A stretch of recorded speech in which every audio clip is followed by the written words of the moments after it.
Hey guys, I'm Naveed Mardi here with Press Pass LA, and I'm joined by TonyRevolori and Hannah Fidell. So thank you so much for having me, and we're here to talk about The Long Dumb Road.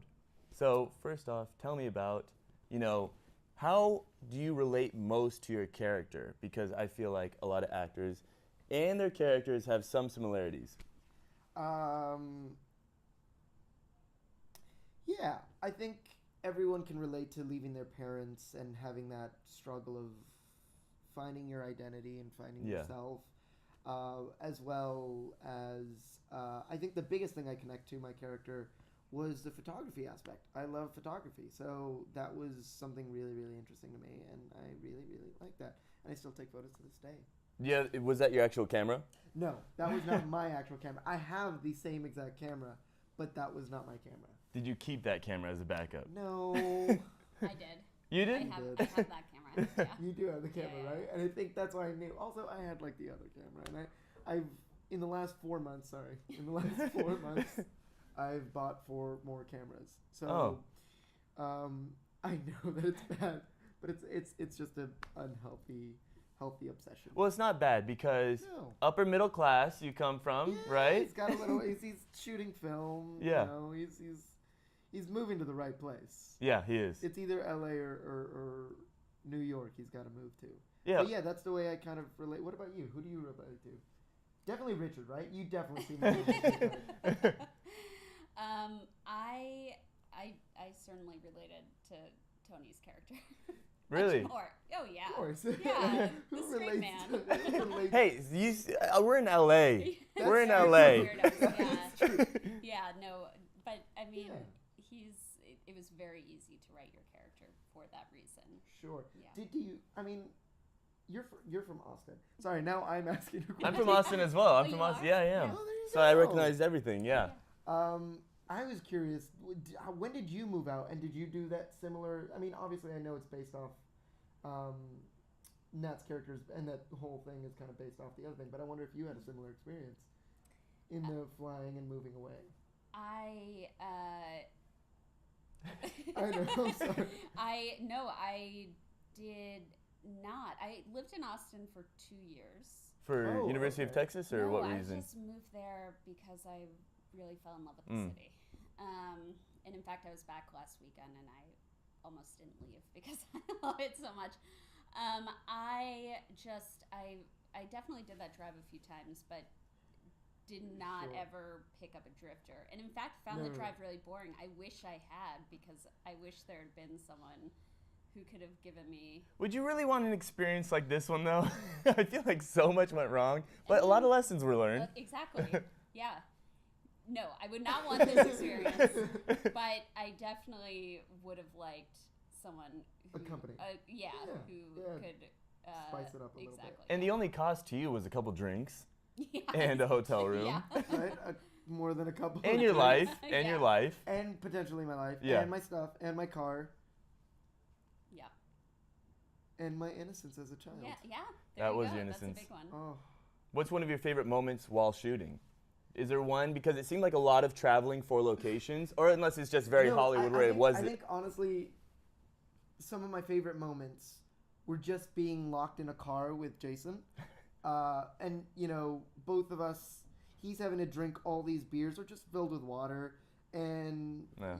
I know. Uh-huh. I'm ruining it for everyone. And so we both just really need to go to the bathroom, and we're just always like this and just holding it. It's like, yeah, we got you another take. Yep, let's do it. Let's do it. All right, let's go. And he was just great to just improvise in the car with. He's awesome to work with, and he's just so much fun. And I think those were my favorite moments, just being in the car with him. Well, I know you allowed, and I'll let you answer, but I know you allowed for a lot of improvisation for a lot of the scenes, right? So were there bullet points you had laid out? Like, look, you guys can do whatever you want, but just hit these points. Actually, we had a pretty tight script.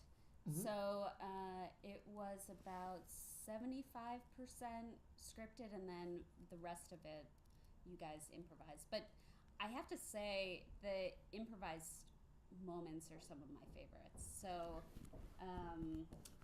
you guys just did such a great job in those scenes. Right, but I also will say there's not much that can be improved on the Uh-huh. writing. Sometimes when you're writing something or not when you're writing something, when you're shooting something, you want to improvise, but you know this is the best way the scene should go already. So I think there was a lot of that where even though we could have improvised, we didn't want to because your words were already great. And then there were times when you were like, carte blanche, go for it. And that's when really messed up Magic stuff. happened. What was your as they favorite say. improvised scene that you had? Oh, it's so terrible. It's like to it was a say, top, but- you could just think of right at the top of your head. Oh, it's instantly in my head. I tell the story all the time. It was a 10-minute take. Yeah. It was maybe like it was 30 minutes and maybe 3 different versions of Jason and I in a car, me actually driving. You know what I'm talking about? It didn't make it in, did it?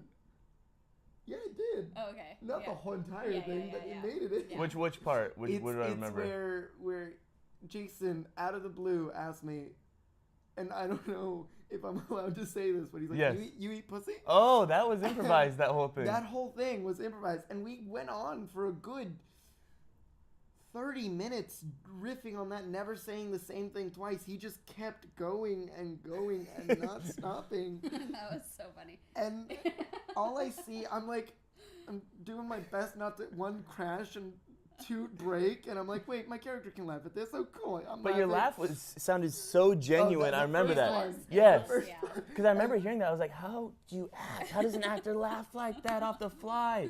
Now I get it. It's real. Completely It was real. real, yeah. And that was the one thing I was like, oh, man, I sound so dorky in that laugh. No, it's perfect. I No, know. it was so real. I would have laughed the same way if a stranger just asked me that.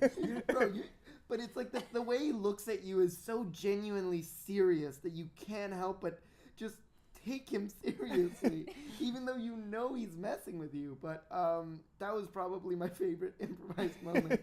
And he went on with that far longer than we needed. Yeah. But it was gold. But it was great. And I Yeah. love that we had our Andrew Palermo, our DP, in the back just going like this with the camera. I think, but for you guys, the fun of it was, okay, couldn't you make Andrew laugh or not? Yeah, And 100%. if you did, you knew what you were doing was. I mean, it's working. always if you can make the boom guy or any crew, because for the most part they have to be the most professional, because if they laugh, it's like, you mother, Yeah.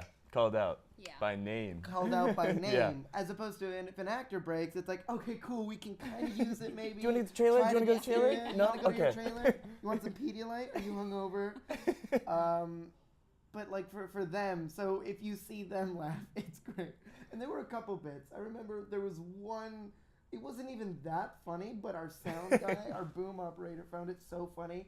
He like dropped the boom and was like walking away, and we were like, "What the hell?"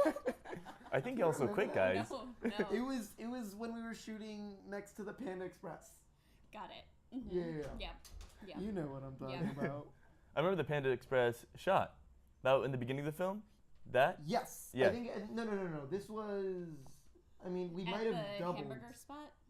Not the hamburger spot. It was at the where the big Home Depot was, as well. Albuquerque is a small town. Home Depot. It's very general things too at the same time. I know. It's like we probably visited like 3 lots that had The Home road? Depot. The road.